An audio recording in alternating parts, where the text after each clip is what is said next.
The amazing neighborhood goats of Somaliland. They roam free, climb cars, and know their way home better than some people. If you think you've seen everything, you haven't visited a neighborhood in Hargeisa. Forget homeowners associations. Forget municipal bylaws. Here, you're next door. Neighbor might be raising 20 goats in the backyard, and nobody complains. In fact, everyone smiles. Those goats are not just animals. They're savings accounts, milk factories, and dinner, all with 4 legs. But here's where the story gets even better. Every goat belongs to a family, and every family marks its telephone number on its goats. Why? Because these aren't ordinary goats. They're neighborhood professionals.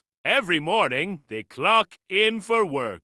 Without a shepherd, without a fence, and without GPS, they march confidently through the streets in their own little gangs. Each family group sticks together like lifelong friends, never wandering too far from home. Somehow they know exactly where they live. They're also expert food critics. They sample every edible leaf they can find. Spot an open gate? That's an invitation. Straight into the yard they go. And if the kitchen door is open, congratulations, you've just received unexpected dinner guests. They're fearless. They climb parked cars like mountain goats just to reach tasty leaves hanging from trees. Luxury SUV. Perfect viewing platform, pickup truck, excellent lunch table. And then comes my favorite part. Around the city, you'll often find piles of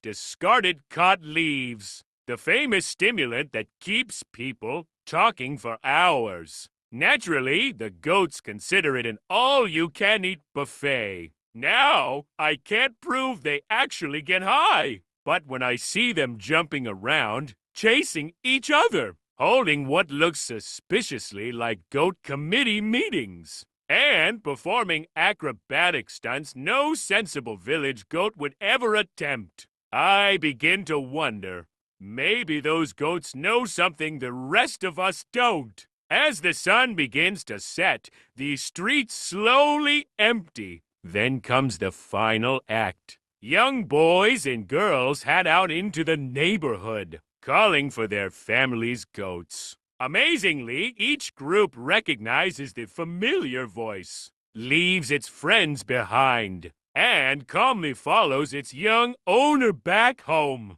Only in Hargeisa could goats enjoy a full day's freedom, survive city traffic, attend their afternoon social club, and still make it home in time for dinner. The amazing neighborhood goats of Hargeisa, they roam free, climb cars, and walk home alone. Now that's what you call neighborhood life with a lot of laughter and a little bit of goat magic.